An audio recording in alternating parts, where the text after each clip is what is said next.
I'm going to sound like such a hipster in this review. Because Dark City is so much better than that mainstream pandering abomination, The Matrix.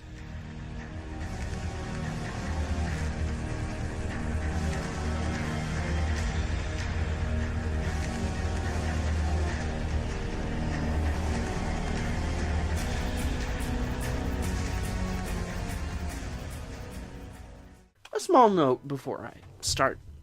If you can, search out the director's cut of Dark City.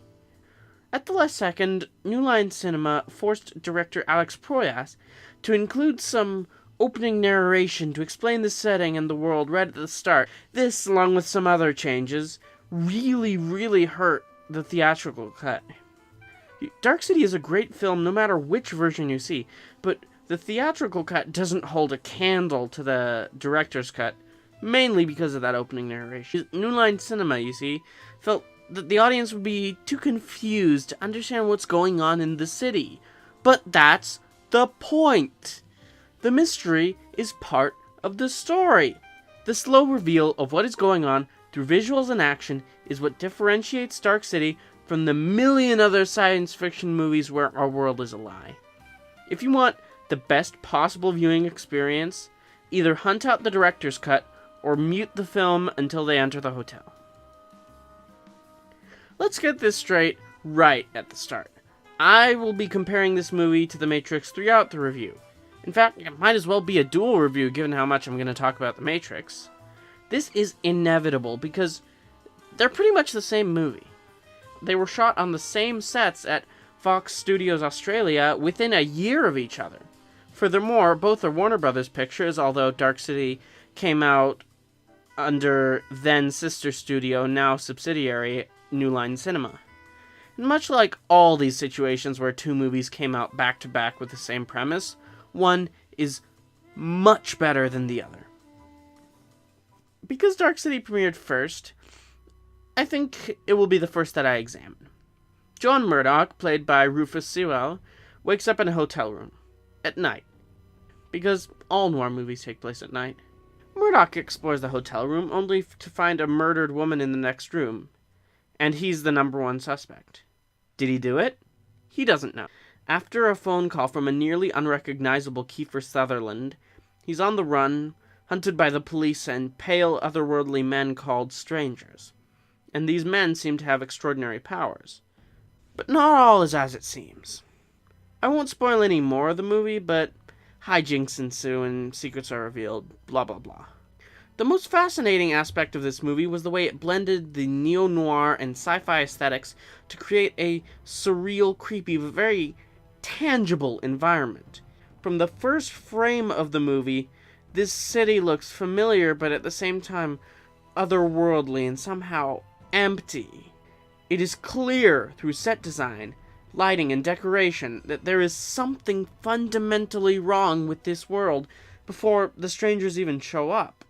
On the other hand, The Matrix just told us there's something wrong with the world. In Dark City, we see that there's something wrong with the environment in the details. For example, the town of Shell Beach that everybody has been to, but nobody can find. There isn't any atmosphere like this in The Matrix.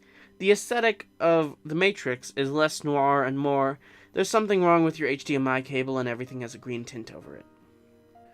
The biggest flaw of The Matrix has to be its acting and characters. Neo, or Tom, or whatever you want to call him, emotes less than Data on Star Trek. He's just as boring as Bella from Twilight. You know? Come to think of it, I think they're the same person. Bella and Neo are told they're special, and that the whole world revolves around them for no real reason, and Neo's supporting cast isn't much better than he is. None of them, except for maybe the obvious traitor and maybe Lawrence Fishburne, had any emotion or individual characteristics.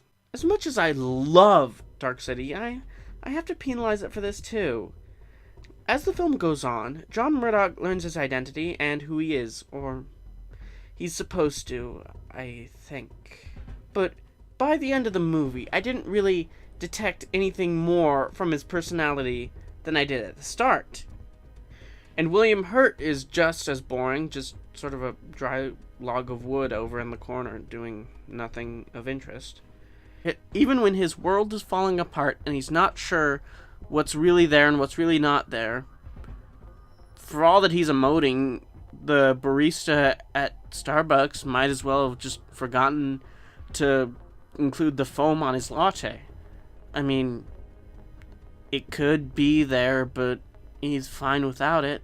On the other hand, Dark City does have Jennifer Connelly, who has an important role as the one person who holds on to her identity and her humanity in a world that seems to inhibit it. And she was honestly the best character in the whole movie. So Dark City does have something over The Matrix in that it has at least one likable, interesting, dynamic character in it. And you could even argue that the lack of emotion is part of the noir aesthetic. But The Matrix doesn't have that to fall back on. And that humanity in Dark City is a central theme of the film. Do people have souls, as John Murdoch thinks, or are our identities only shaped by our life experiences? It's the old question of nature versus nurture, and it's a question that has no real answer. These are the best questions, the ones that we can discuss over and over again, from stories like Hamlet to Metropolis to this.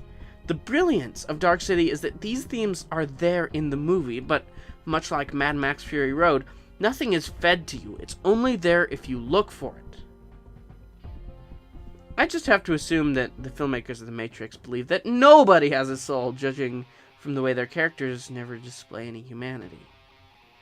But the theme of The Matrix is not around souls, it's around reality versus the ideal. I think that the filmmakers were, as many were in the 90s, trying to reimagine the comfortable suburban lifestyle and show that that ideal was less than perfect. Or maybe it's also trying to say that a comfortable lie is easier to swallow than a hard truth. None of this is bad, per se, but the delivery is what's off. The endless rambling speeches really bored me to no end. That's the second biggest problem with The Matrix. Everything is spelled out for us. John Murdoch and Neo are very similar characters in that they are both inexplicably the most important people in their respective worlds. But with John Murdoch, we see what makes him special and why that's important. We discover his abilities as he does.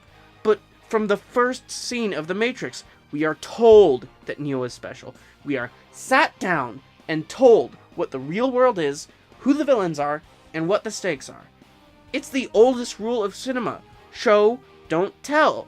Now, telling can be used effectively, but in moderation, such as in the opening of Lord of the Rings, where we learn everything that we need to know about the world of Lord of the Rings for us to understand what's happening in the rest of the film. But there just comes a point when a movie stops being a movie and starts being a lecture. The Matrix gets dangerously close to that point. The one thing that I must unabashedly praise the Matrix for is its effects. They're awesome. After Jurassic Park and then this movie, movies would never be the same. The Matrix aesthetic may be flawed and may lean a little too heavily on the green, but it is impressive nonetheless. Both movies cost a slim $30 million to make. But The Matrix used its $30 million to create overall more unique, innovative action set pieces and VFX shots. A lot of them don't make sense, but that doesn't matter if they look incredible. I just wish they would use this action and VFX to build the story instead of distract from it. Allow me to illustrate. Matrix is everywhere. It is all around us. Even now, in this very room. You can see it when you look out your window or when you turn on your television. You can feel it when you go to work, when you go to church, when you pay your taxes. Why can't you just say that it's virtual reality and they're all plugged in? It's not that complicated. Unfortunately, no one can be told what the Matrix is. But wait, You just did! There's no reason to explain everything and nothing except to keep your twist hidden for a couple extra minutes.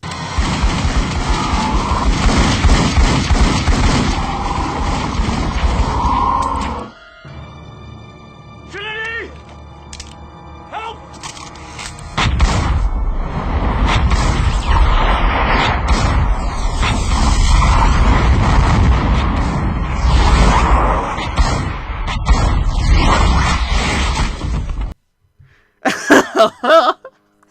Oh, this is so cool.